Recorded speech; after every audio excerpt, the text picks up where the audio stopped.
주님께 영광 돌립니다. 역사의 급류 속에 그리스도인들이 서야 할 곳이라는 제목의 말씀을 오늘 광복 78주년을 기념하여 드립니다. 우리가 사용하는 광복이라고 하는 말의 뜻은 빛을 회복한다는 뜻이 아니라 무엇인가 명예롭게 회복한다는 뜻이라고 학자들이 말하는 것을 보았습니다.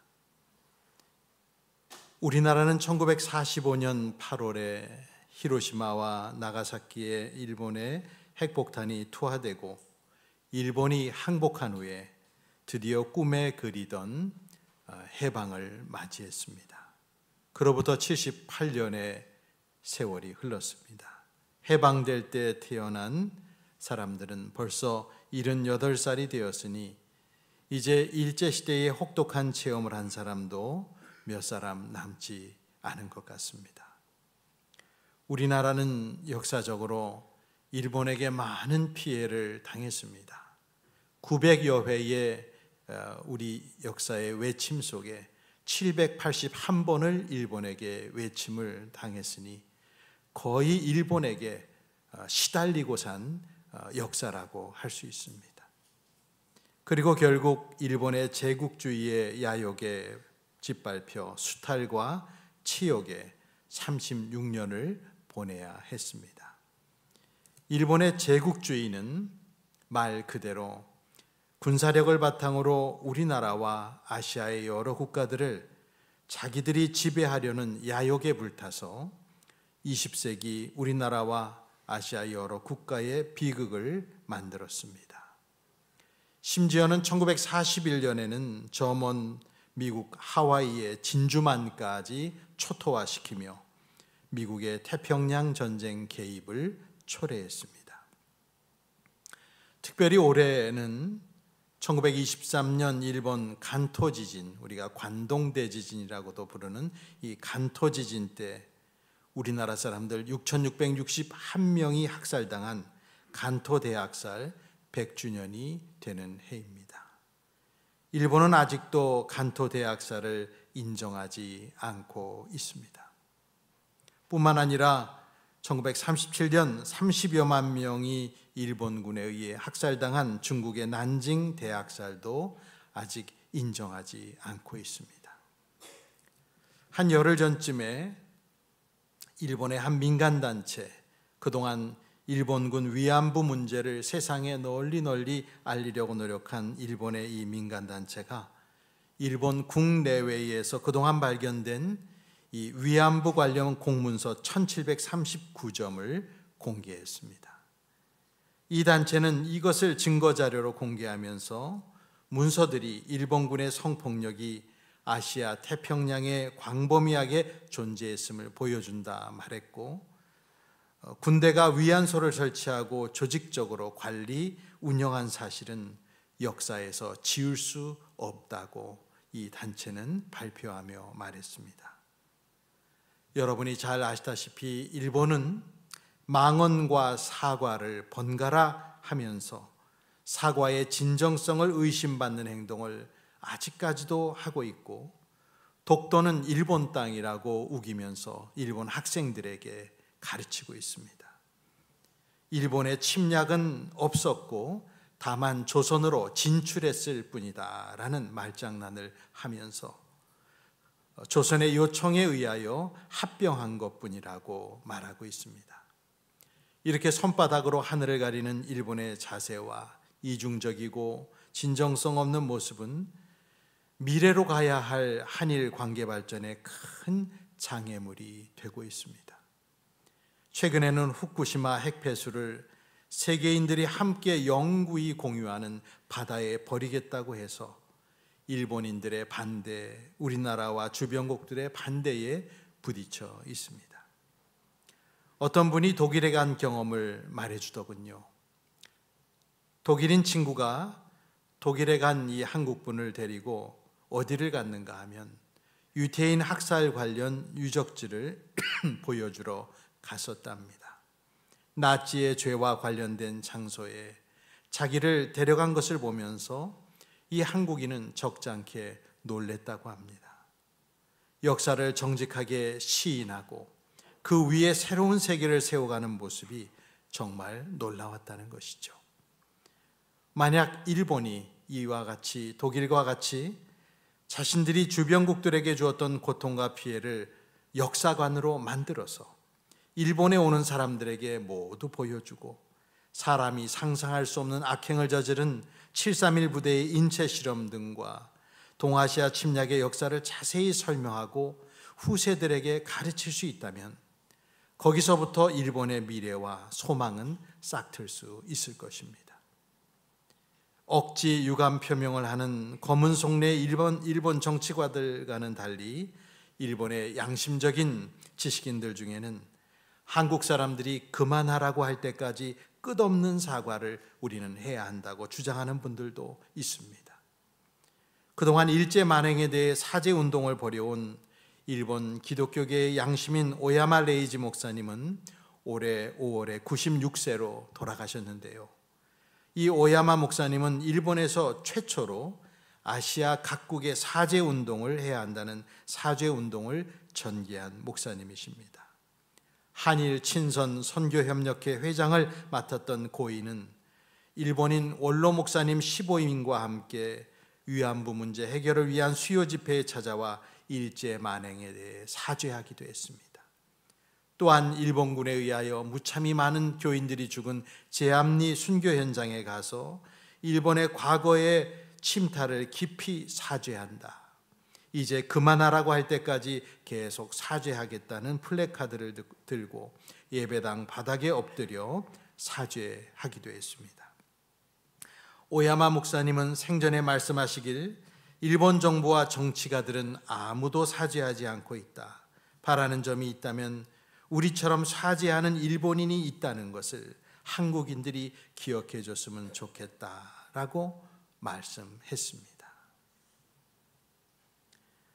태풍이 지나가고 많은 비가 내리고 하천과 계곡에 물이 불어나 무섭게 흘러갈 때 우리는 그 급류를 조심해야 됩니다. 사람이 이겨낼 수 있는 수준이 아닌 무지막지한 자연의 힘이기 때문이죠. 대한민국이 처한 현실도 급류 속에 있는 것 같이 위태합니다. 조금만 발을 잘못 디디면 다시 역사의 소용돌이에 휩싸여서 강대국들의 전쟁터가 되기 쉬운 그러한 지정학적 위치의 한반도입니다. 우리나라는 하나님의 은혜로 다행히 세계사의 보기 드문 경제적 발전을 이루어 오늘날 선진국 대열에 다다랐는데 국민들의 마음은 그저 평안한 것만은 아닌 듯합니다. 우리나라의 많은 악의 근원이 되는 분단된 나라의 현실도 현실이겠지만 도를 넘는 정치적인 분열과 고질적인 이 지역적 대립과 폄하 그리고 서로를 탓하며 저주를 퍼붓는 사람들의 모습은 오늘 우리들의 마음에 그늘을 들이웁니다. 어느 순간인가부터 교회도 그런 세상의 풍조의 대열에 합류하여 교회들이 정치적 경랑에 휩쓸려 교회의 본연의 모습을 잃고 정치화되어 가며 그로 인해 젊은이들과 많은 사람들이 교회를 떠나고 있습니다. 과거 하나님께 기대했던 것을 사람들은 이제 국가라는 조직이 해결해 줄 것을 기대하면서 점점 국가주의로 빠져들고 있습니다. 그리고 국가 지도자들을 영웅시하며 인간을 우상화하는 죄도 짓습니다. 좌와 우의 양진영으로 나뉘어서 서로를 헐뜯고 반대자 탓을 하는 문화가 광범위합니다. 사회의 급류에 교회와 성도들도 떠내려갈 판입니다. 함께 이루어가야 할 사회의 공동선이 사라지고 한편의 승리만이 최선인 듯 사회가 치닫고 있습니다. 민주주의가 훼손되고 건전한 토론이 사라지고 있습니다. 그러면 전 세계에서 우리나라만 그러한가? 꼭 그렇지는 않은 것 같습니다. 우리나라에 많은 영향을 주고받는 미국도 별반 다르지 않은 것 같습니다. 저는 미국 타임지가 선정한 미국의 미래를 이끌어갈 50인에 선정된 미국의 지성 짐 월리스의 글을 보면서 날카로운 눈으로 미국의 현실과 미국 교회가 처한 현실을 분석한 것을 보며 크게 공감했습니다. 짐 월리스의 글을 보면 2012년 미국에서 치러진 대통령 선거 다음 날에 짐 월리스와 주변의 사람들은 큰 안도감을 느꼈다고 합니다. 사람들 대부분이 자신이 지지하는 후보가 이겼든 졌든 관계없이 선거와 정치에 지긋지긋해져서 그저 선거가 끝났다는 것만으로도 기뻐했다고 합니다. 무슨 말인지 알 것 같습니다. 지독하게 당파적인 워싱턴 정가의 사람들이 희망을 약화시켰고 국민들을 실망하게 했던 것이죠.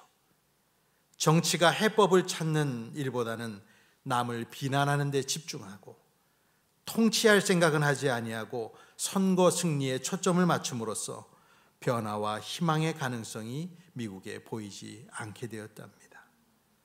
선거 결과에 따라 나라가 구원받거나 저주받는 것이 아님에도 불구하고 사람들이 함께 이루어가야 할 공동선을 상실한 채 표류를 한 것이죠.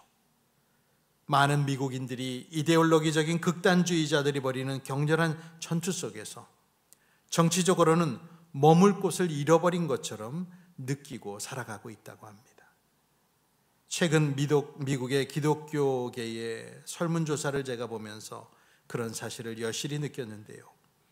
요즘 미국의 목회자들은 교회를 사임할 생각을 가진 사람이 거의 한 40% 정도 되는데 그 분들이 사임을 생각할 때 가장 큰 이유가 무엇인가 할 때 사임의 이유로 꼽는 39%의 이유가 교인들이 신앙보다는 정치적 견해를 더 중요시하는 것에 스트레스를 받아 교회를 사임하고자 한다.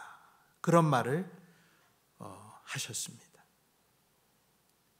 미국 기독교인들이 정치적 당파성에 지나치게 매몰되어 있고 기독교 민족주의에 지나치게 동조하고 있다고 목회자들 대부분이 우려를 표했습니다.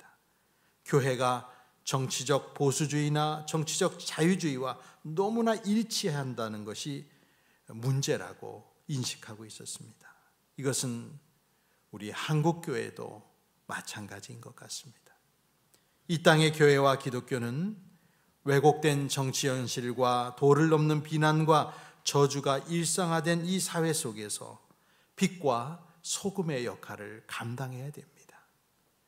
모두가 함께 추구하고 나가야 될 공동선에 대해서 기독교는 제안을 하고 그 안에서 우리가 머물 곳을 찾아야 하는 것이죠.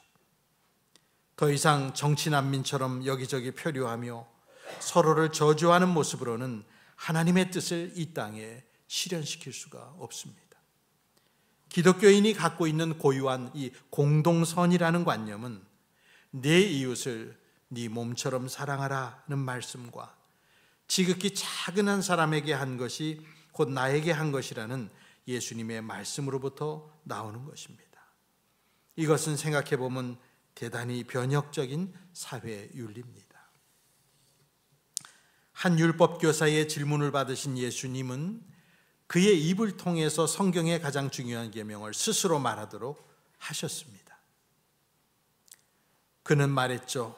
누가복음 10장 27절에 대답하여 이르되 네 마음을 다하며 목숨을 다하며 힘을 다하며 뜻을 다하여 주 너의 하나님을 사랑하고 또한 네 이웃을 네 자신같이 사랑하라 하였나이다. 올바른 대답이었습니다. 그의 옳은 답을 듣고 주님께서 하신 말씀 10장 28절 누가복음 네 대답이 옳도다. 이를 행하라. 그러면 살리라. 우리에게 공동선은 이웃사랑을 행하는 것입니다. 이것은 다른 사람들과 우리 사이에 공통 기반을 발견하는 최선의 길이죠. 나와 나의 이웃을 나의 몸처럼 사랑한다는 말처럼 사실은 급진적인 말도 없습니다. 우리 이웃을 내 몸처럼 사랑한다는 건 내 이웃의 자식들을 내 자식처럼 돌봐야 된다는 말이기도 하고, 우리 주변의 모든 사람에 대한 더 없는 사랑을 말씀하는 정말 세상을 변화시키는 윤리입니다. 과거나 지금도 이 세상은 자기 중심적인 윤리를 주장합니다. 세상을 지배하는 개인 윤리이자 정치 윤리가 지금 자기 중심주의입니다. 우리들은 지금 이 활개치는 정치적 갈등에 지배당하지 않고 공적인 삶을 만들어 가야 되는데, 그러려면 무엇이 우리가 추구할 공동선인지를 분명히 알아야 되죠. 오늘 우리의 기독교가 잃어버린 대중들의 신뢰를 회복하고자 한다면 주님이 말씀하신 이 이웃사랑을 베푸는 것이 필수입니다. 그렇지 않다면 다음 세대는 기독교를 외면할 것입니다. 이웃사랑의 윤리에 있어서 누가 그 지도력을 그러면 발휘할 수 있을까? 교회와 우리 그리스도인들이 앞장선다면 앞으로도 사람들은 기독교의 진리로 이끌 수 있겠지만은, 그렇게 하지 못한다면은 기독교는 계속해서 사람들을 잃어버리고 말 것입니다.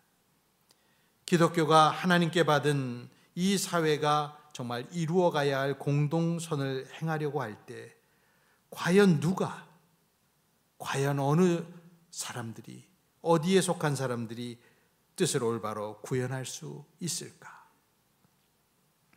우리는 여기서 미국의 위인으로 존경받는 아브라함 링컨의 말에 귀를 기울여 봤으면 합니다. 아브라함 링컨은 하나님이 우리 편인지 아닌지 나는 관심이 없다. 나의 가장 큰 관심은 내가 하나님 편에 서는 것이다 라는 유명한 말을 남겼습니다. 이 말은 미국 대통령이 종교에 관해 언급한 말 중에서 가장 중요한 말일 것입니다.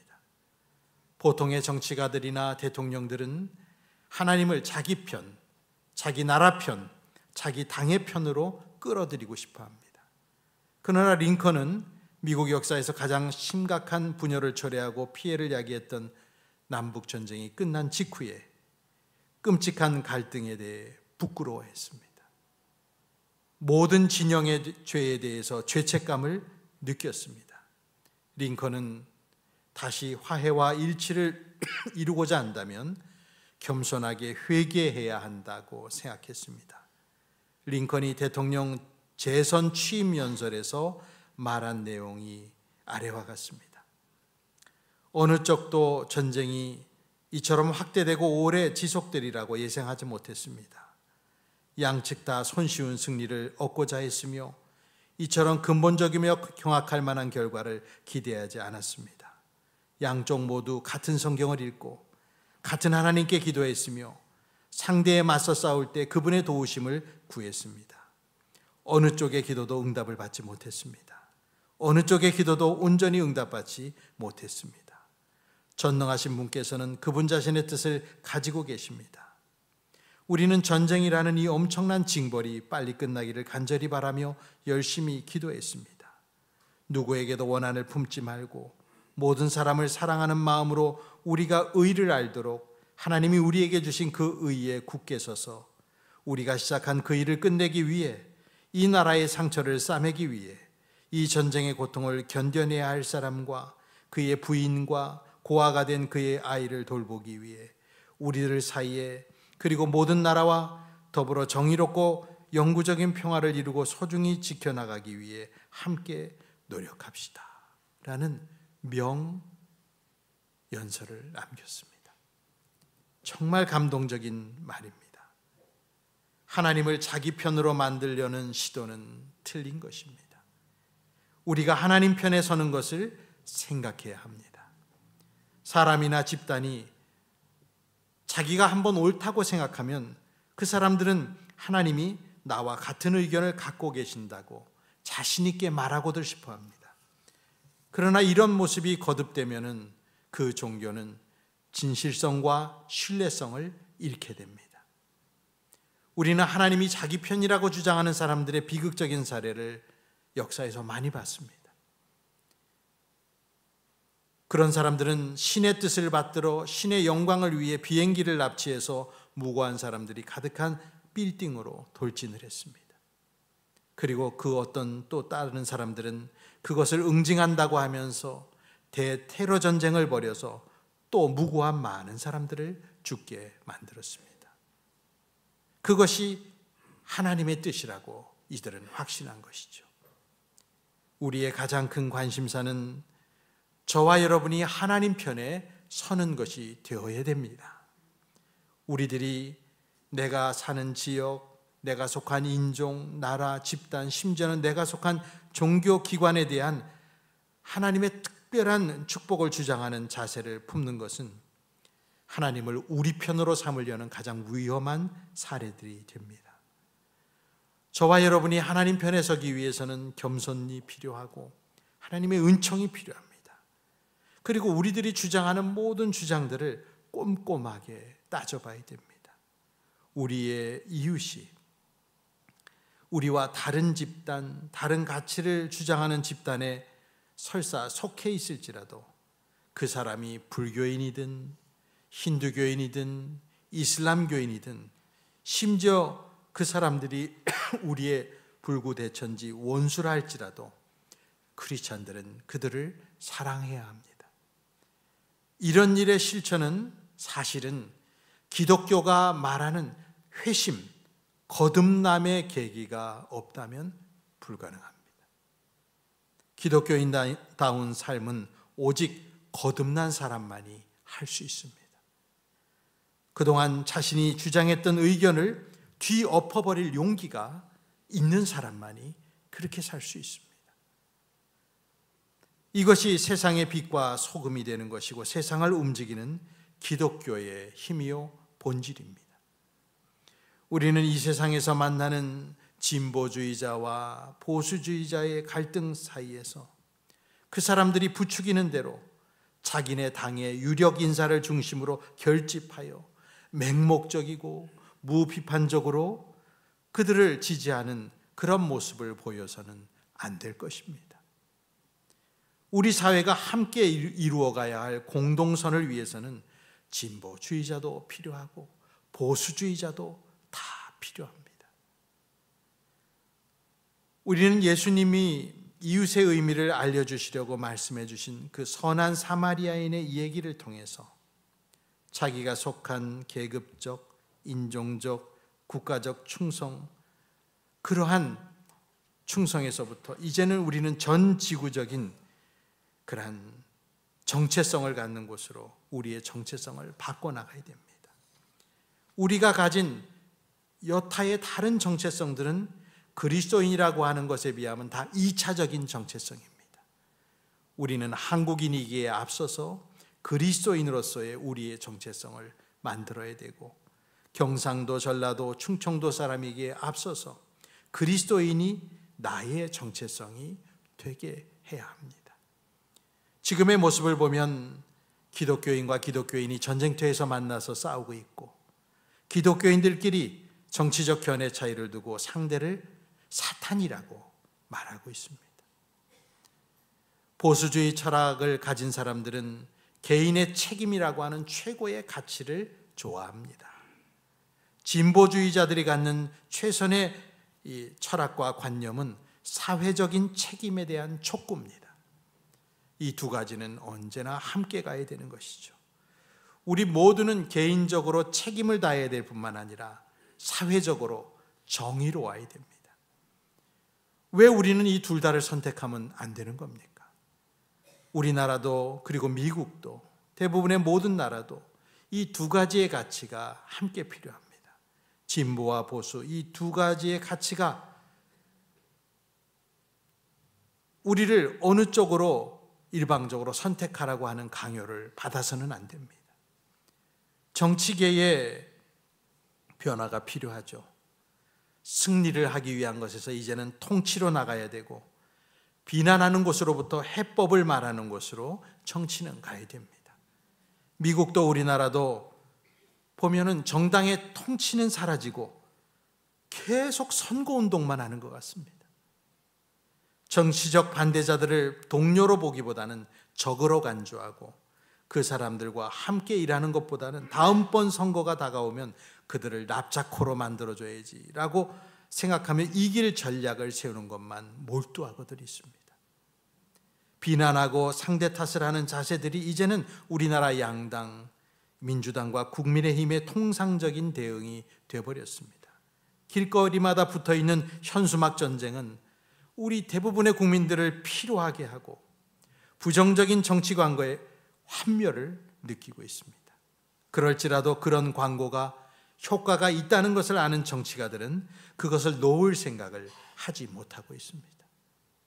정치적 토론이 없고 비난과 비아냥만 남아 독사의 혀들만이 우리 곁에서 정치 엘리트들로 추앙받고 있습니다. 문제 해결을 위한 통치를 해야 될 사람들이 자기 올바름만 주장하고 있습니다.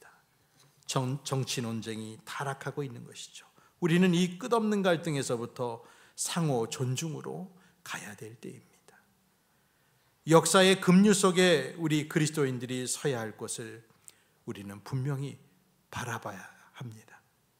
우리는 이 땅에 평화가 편만하도록 그리고 시민 교양이 자라갈 수 있도록 환경을 만드는 건강한 그리스도인들이 되어야 되는데, 먼저 여러분들이 자신이 그리스도인임을 기억하십시오.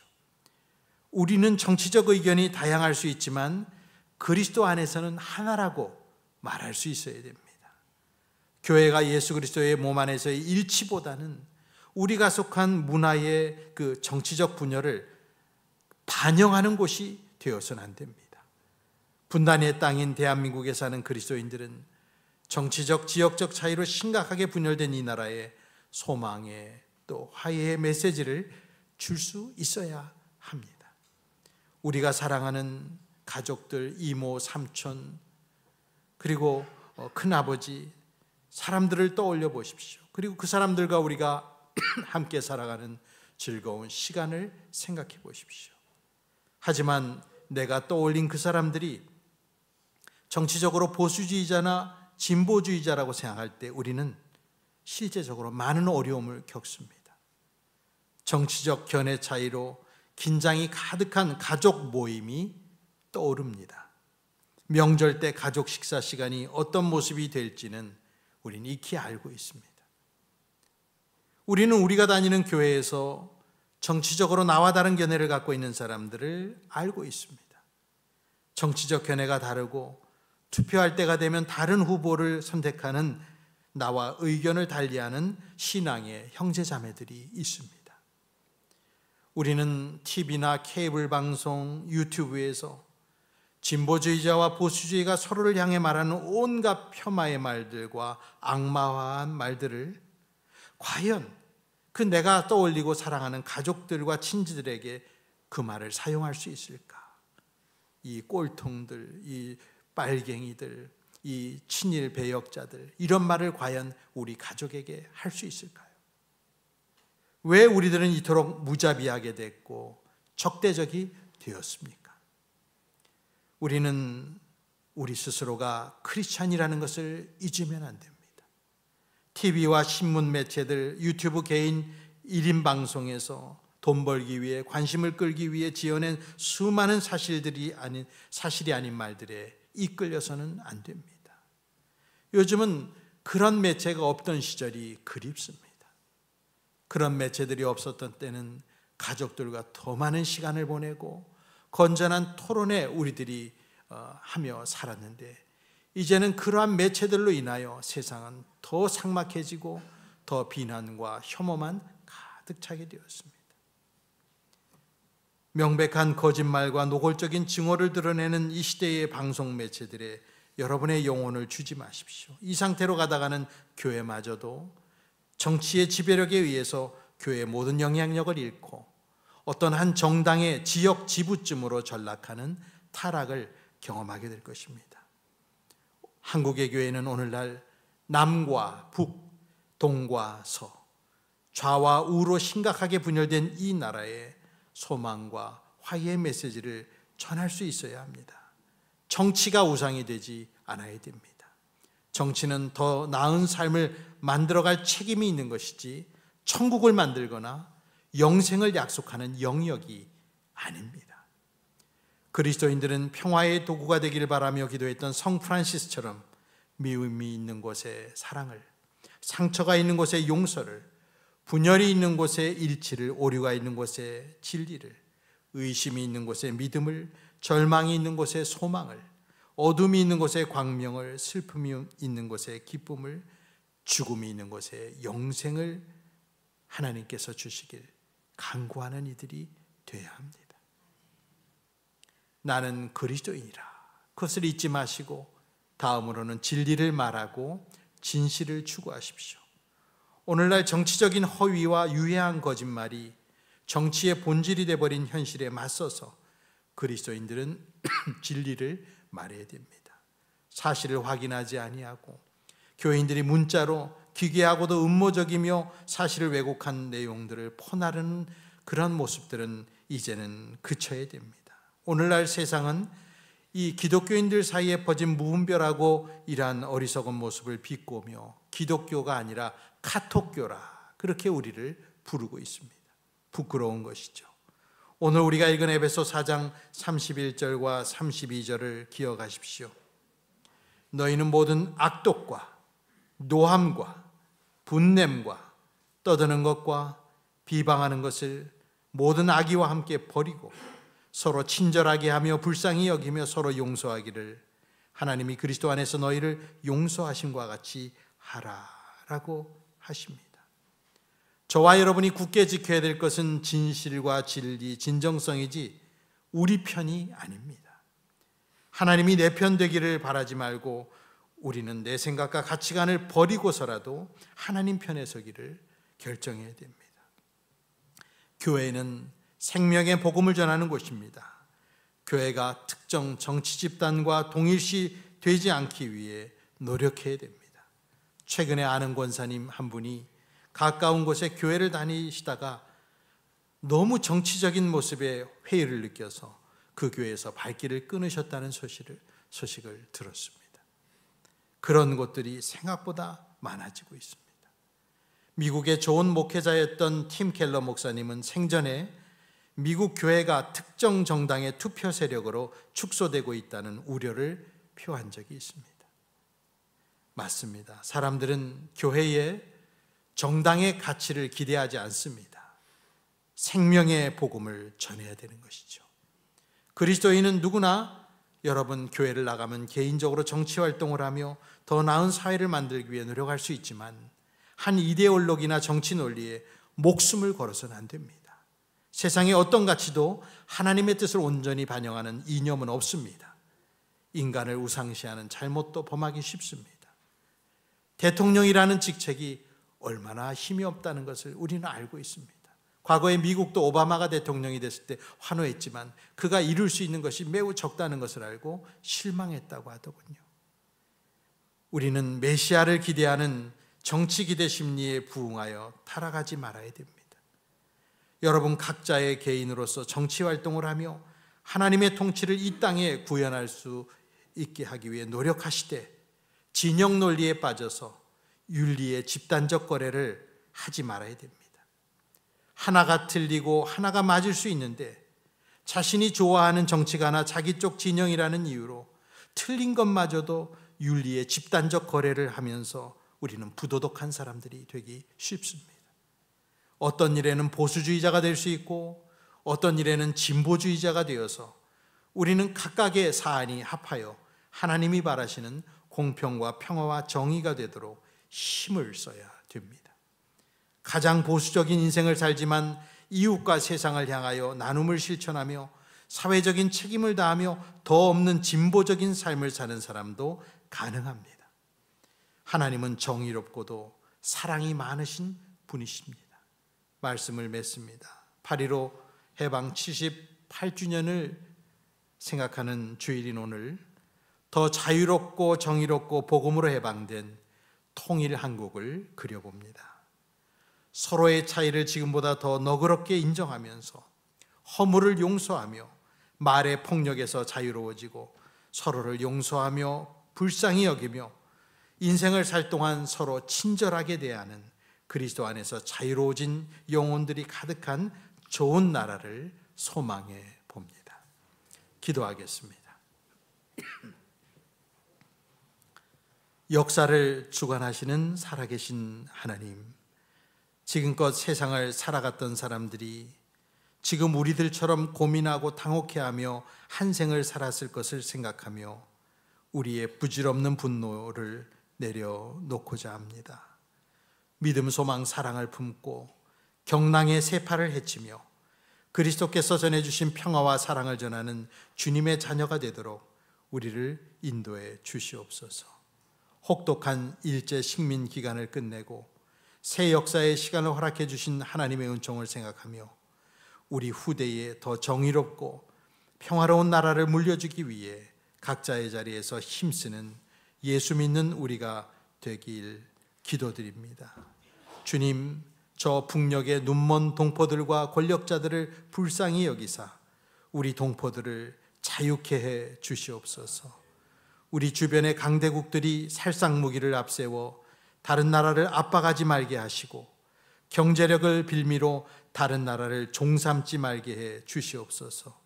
부족한 우리들이지만 계속해서 하나님 편에 설 수 있도록 우리를 이끌어 주실 것을 믿으며 의롭기도 하시고 사랑도 많으신 예수님의 이름으로 기도드립니다. 아멘. 다 함께 일어나서 우리 애국가를 제창할 때 1절만 제창하도록 하겠습니다.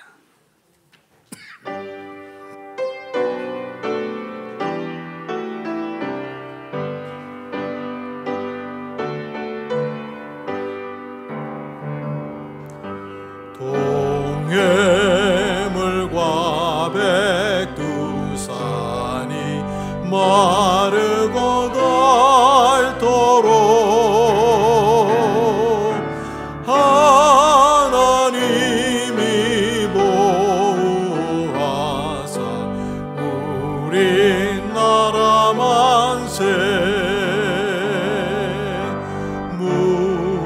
무궁화 삼천리 와련항산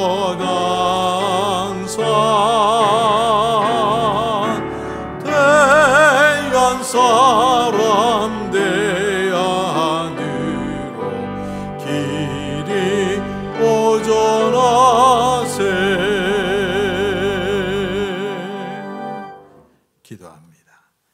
이제는 우리 구주 예수 그리스도의 은혜와 하나님 아버지의 놀라우신 사랑과 성령님의 은총이 오늘 8.15 해방 78주년을 생각하면서 무한하신 하나님의 은총에 감사하고 더 살기 좋고 평화롭고 자유로운 그리고 경제적으로도 안정된 우리나라를 미래에 물려주기로 마음에 소원하며 역사를 주관하시는 하나님의 은총을 바라며 공동선을 향하여 달려가기를 원하는 성도들 위해와 육체가 연약하여 오늘 이 시간도 가정에서 예배드리며 하나님께 눈물로 기도하는 여러 연약한 성도들 위해 영원토록 함께 있을지어다.